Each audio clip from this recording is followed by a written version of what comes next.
સેન્ટરમાં રસી નથી ને તમારી પાસે હાજરમાં રસી નથી, તમે લેખિત આપી દો કે અમારી પાસે બાળકોને આપવા રસી હાજરમાં નથી. મેડમ સાથે મળું, મેડમ આયનું કે બેન અમારે ધક્કા ખાવાના, આમથી એમ હેરાન થવાનું. મારા બાળકના ઇન્જેક્શનમાં મેં 3 થી 4 ધક્કા ખાધા, ઓનલી એક ઇન્જેક્શન માટે.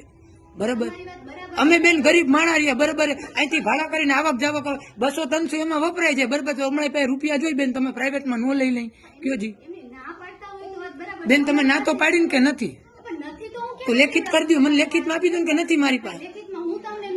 તો બેન અહીં હાજરમાં અમે કોને કહેવા જાય બેન? અમે બેન ફ્રી તો ન હોય ને કયો જી મને.